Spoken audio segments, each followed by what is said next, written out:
right, guys, this is Up Close with Vivian. We are at her home, and these are her lovely kids. What's your name? Natalie. And what's your name, you? What's your name? Ty West. All right, so we'll be spending the day with Vivian, her husband Sam West, and their lovely kids here. So listen, we're at their home in Karen, and guys, what's up? What's up? Hey. These guys have so much energy. Munafanyanga, you know that you're an artist and you're always like performing so crazily on stage. I know it's they're a handful, but nakwambia. But they always have so much energy. Yeah. But Sam he knows how to handle them better. I deal with them. Me, I'm just the classic mama wa nyumba. But I'm working on myself. You're working on yourself. Yes. Thank you so much for having us at your home. Welcome. And look, green hair, luminous green kwanza. Kwani unaitwa mwende somewhere.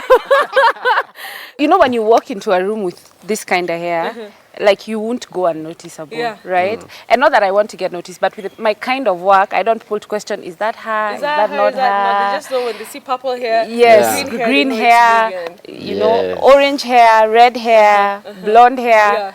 Then they can be able to relate to me. So guys, so say hi. This is your camera. Hi. Hi, how are you doing? Welcome to our humble abode. Yes. We're so happy to have you, to have the whole Up Close crew. Yep. Yes. Yeah, it's an absolute pleasure. Thank you so much, Betty, for coming. But listen, guys, I have to say this. Please, Wangugi, just show this table. Yani, it's like walisikia Betty anakuja. Vitu, ni kama, did you guys sleep ama mlianza kupika jioni? No.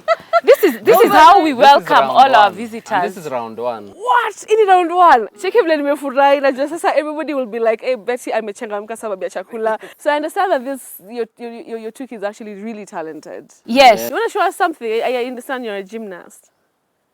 Show us. Let's go. I'll accompany you. Come, I want to see this. Wow. Wow. Wow. What? Are you okay? Wow. What? Wow. Are you okay? Yeah. Woo! Wow. Oh my gosh! He's okay. Hey, high five. That is amazing. Oh my gosh. Okay, you gonna try a cartwheel? All right, let's see that. Hey! You guys are amazing. So can we have some breakfast? Yeah? So how is it living as creatives, you know, in one house? Some of the most successful stand-up comedians ni wenye bibi yao ucheka jokes zake. Sasa unfortunately wangu acheki. So you're not a good comedian, ama nini? I am one of the best comedians. Nahitaji tu moral support nyumbani. You know the joke, it just needs to flow. Unajua, like usikoroge sana. Akioni honest, we'll start the conversation at such an honest level. For you, Sam, what is it that she does? You're just like, why? You see, I'm also her manager. Yes. So, kuna wakati ana mix umanager na unyumbani. Unaona? Umama. So, kuna wakati unapata like, at times I need to be serious with her. And then another, but you can't do that to your wife. Unajua, so some of those things. So, you know, Natalie is your daughter, Ty is your son. Okay, but obviously you're one family. So how has that been like? You know, as blended families, you know, especially here in this side of the world. Yes. It's taken time before, you know, people have actually accepted it. And, you know, once, you know, made efforts for it to work. But you guys, how are you coping? One of the key things with blended families is you have to understand who you are. You are different species. Because it's not a normal family. Because one, you're trying to connect with your partner as two individuals. And then now you also have other people as well. You have a child, she has a child, and the two of them also have to integrate. Right. And of course that comes with perceptions of also the other side. You know, the families also want the integration to work out, and they may want it to work out in a certain way, which may not be what Vivian wants, and may not be what I want. What was the biggest challenge? we have different ways in which we were used to bringing up our children differently. Yeah. So that is also an issue because maybe there's something he'll see, maybe me, you know, with Natalie, and he'll be like, why don't you try this and whatever. And it's easy to take offense with that. And maybe I'll say the same with him. Sam, I think if you did this with Ty, you know, and it's a girl and a boy. So also their behaviors are completely different, you know. So, of course, at first, that coming together with the different ways of parenting, that was the major thing, you know. Any hard questions they've posed for you? I remember some you telling me earlier something. Yeah. Of course, some of the hard questions is when they're not sure what to call you. Yeah. To call who? Both of us. Yeah. Oh, yeah. Yeah. So we've had also to have conversations with them, like we sit down with them, we make them feel like they're accepted, but especially now in terms of me being mostly in charge of the discipline. You know, Sam is a little bit chilled out, Nini, but he'd see me. I'm more of a diplomat. I prefer when someone makes a mistake, Unaongea. let's come to the table. let's have a handshake, let's discuss. Let's have a handshake. Yes. Sometimes with kids, there are things that you can't talk. You have to actually have disciplinary action. I think we're getting there. But it has worked many times. What has worked? Like discussions. Like, you know, everything's about communication. That's true. You're born again. Yes. And you can really sing, my goodness. Thank you. The last concert we were, it was in Eldoret. And my goodness, you can sing. Have you heard her sing? Of course you've heard her sing. She sings every day. I sing all the time. They're so used to me, they just take me for granted here. My goodness, can I ask you to sing Amazing Grace? Amazing grace, how sweet the sound that saved a wretch like me. Hey, Manze. Hey, I remember. But then we stopped. I think we're doing our show, and you know, I was like, "Who is that girl singing?" Do you get sometimes like disturbed by, you know, her line of work, her dancing, ona hiyo jeans vile? Yani hata my mom atasema kwani hauna nguo. Of course, it's good to have a good relationship with God. True. But God sees us as the same. And you cannot tell people because you sing love songs, you are not born again. I get it. Well, honestly, he needs to. Anzeni kanisa. He's a pastor, by the way. Oh, you're a pastor. I'm a motivational speaker. Oh, but he's a motivational. She always says I'm a pastor. So to see, Mama Wanyumba, please answer his story. The other day you said you were trending on Twitter because you said you walked from ilikuwa Madam paka Nyayo Stadium. Me, I thought it was Nyayo Estate, but kumbe ni Nyayo Stadium. I mean, niliona hiyo tweet first. Basi like, Si, okay, mi kwangu kwa sababu mbali. Ilikuwa kidogo like ni kwanza nilipigiwa simu nikaulizwa Sam. Nimeona hii story inaendelea online.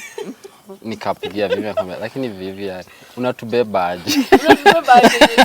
So yeah, so how do you deal with such, you know, unamka asubuhi unapata una trend, unajua trending hata wewe mwenyewe hujui what you've done.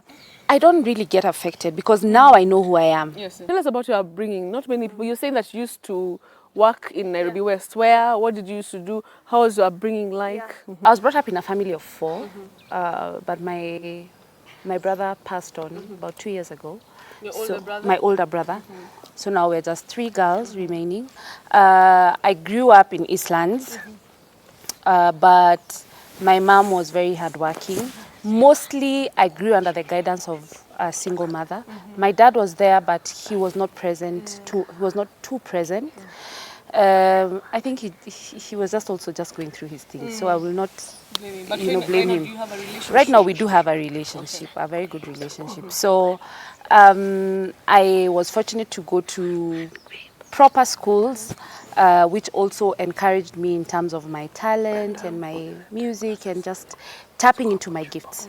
And then high school, I went to State House. Hey, nyi mlikuwa na pesa. I told my mom that. Then after she told us, sina pesa. So ni demonstrator. Mimi ni demonstrator. Ile grey uniform, mlikuwa mnatishia. Green skirts. What? Yani funky ni nyi kusema. Sisi wengine mlewa kwa basi uko kwa uko mwisho. And then So life was not as hard. it was Ilikuwa tu sawa. ilikuwa tu haikuwa mbaya sana. I really have to thank my mom for that because alijitolea. I did 1 year of college, but then I couldn't continue because there were issues with money. So I had to start working. I remember I saw a job in the newspaper and I said, well, let me apply for this job. It looks lucrative. Sasa hapo ndio story. Sasa I went for the job. Kwenda nikapatiwa vyombo kama hizi zote. Niende nikauze. Nyonyo sio mare kwa mare. Nilikuwa mare kwa mare. No way. I'm dead serious. You know, saying that as a joke. No, mare kwa mare wale mare kwa mare. I didn't say mare kwa mare. No, I was very strategic by the way. So nikachukua vyombo. I had this key bag. I said, it's not the job I wanted, but I said, since I've come here and I've come all the way, let me just do it, right? Because I didn't have anything I was doing. So I took the vyombos, I went to town. Did you take them? See, I sold them and then I went back. But the commission was so little, I was given 200 bob. And I think I sold things worth maybe like 4K. So I was very disappointed. What? So the first day you sold 4,000? I sold everything. You got 200? I got 200. Ni fair tu, ilirudisha home. At least when you got democrat fair. At least mimi nilikuwa na fair. Others came back, they hadn't sold anything. I felt really sorry for them. What? I left, now I went home, I started thinking, what am I going to do? What am I going to do? Then I set up a movie shop. Yeah, a gaming shop. I had movies and I had games where kids could come and play. I did that and it was, I managed to do it. I did it for a while. Actually, my transition to music was from that. So I opened the shop, fanya kidogo, naenda studio, narudi nafungua juu na need fare kwenda studio. Nini hivyo. So those people who mnaban ma CD, mnaban ma movies. Ma pirates, naona watu wana pirate ngoma zangu. Mlikuwa mnatujenga. By then nilikuwa nauza sana. So now after that, that's when you transitioned. After that, now I transitioned into music. I started hosting karaoke. Because also I was still producing the music, but it was not paying me well enough to be able to do it single-handedly. I met a couple of people who really helped me. My first studio, Main Switch, Jaguar Studio. That's where I started from. I was there for like 2 years. It really helped me because I did my first song with him. And that like just put me in the limelight. And then I met this guy 2016. Wawaki mmeangalia ni kama tuko kwa ndosha smia.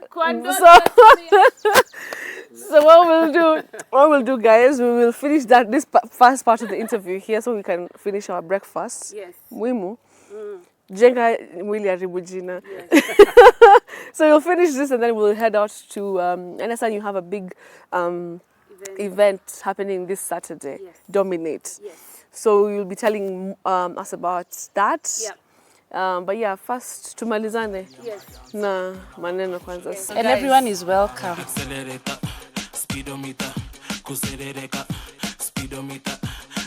Busy, blaze, blaze. Unajidu na uko hungry. Chali mdogo na uko thirsty. Ukisleki nitakuroga you be mahani.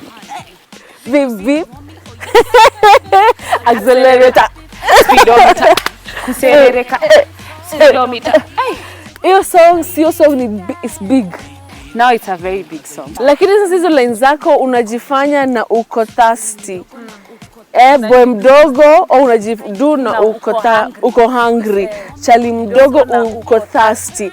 Yani kama ni mzazi anasikia, how do you inamaanisha nini? When I said chali mdogo, I didn't mean physique. Yes, I meant up here.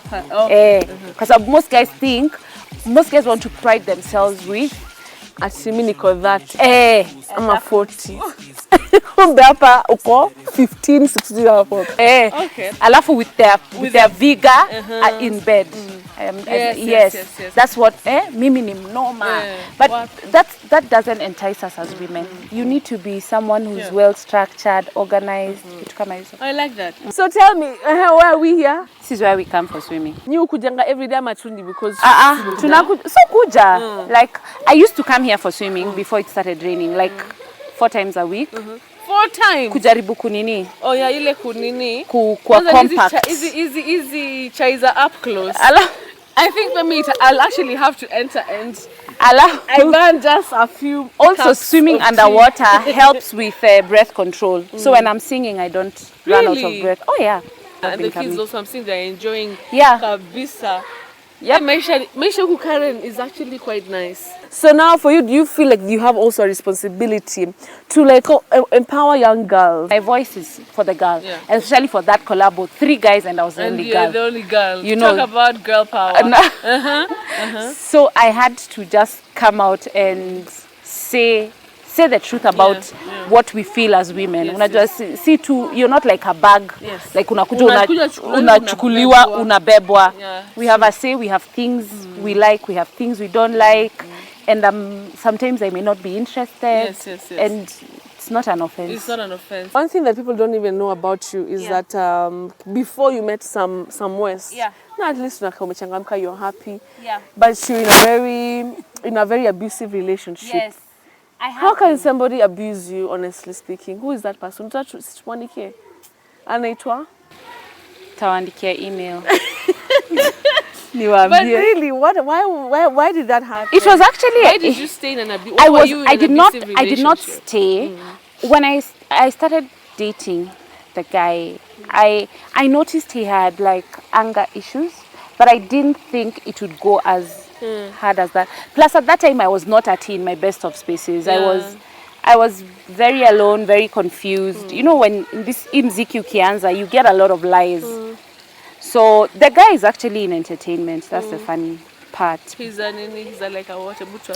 He's just an entertainer. Sitawambia. He apologized, by the way. Oh, he did? He did apologize. Okay. I can't even remember the story. And we were in the house and his friend was there.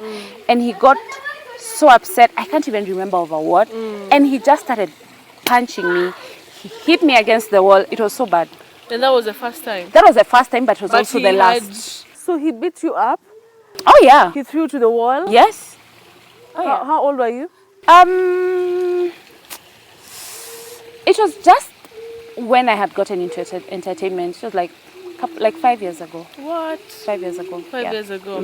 And it even affected how I did things, but I'm happy at least I got over it. And I keep, the reason why I tell that story, I always say if I will say something that will help anyone, I would rather put it. Because there's someone who's going through abuse. Definitely. And they are not even able to leave. Yes. So you need to be able to walk away. Yeah. As we wind up the conversation, where do you see your music going? What is it that you have in store for people who love your music, your fans, the industry?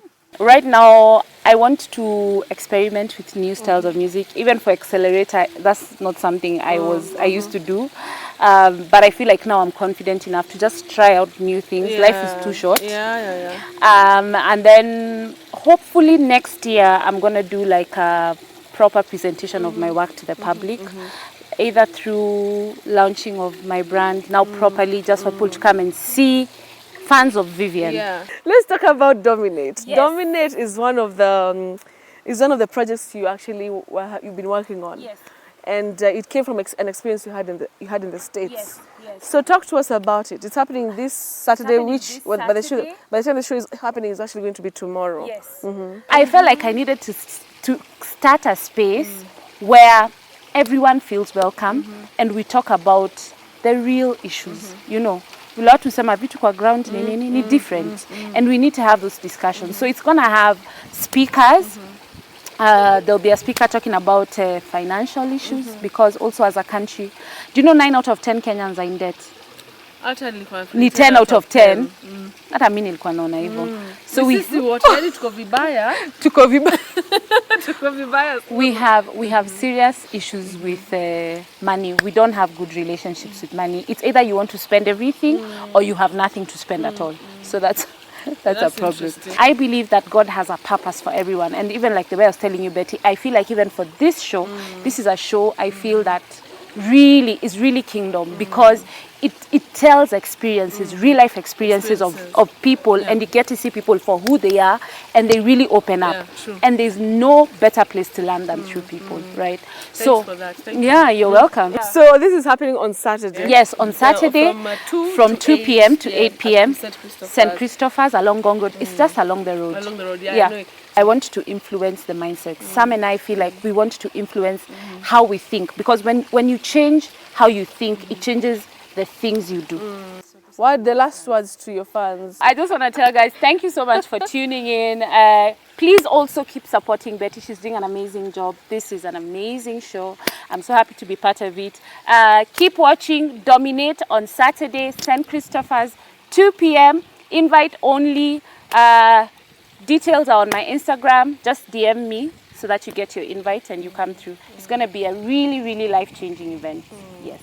Thank you so much. You're welcome. Sasa tumemaliza show. Ladies and gentlemen, this has been the one and only Vivian on Up Close on the Weekend with Betty. All right? Thank you so much for this day.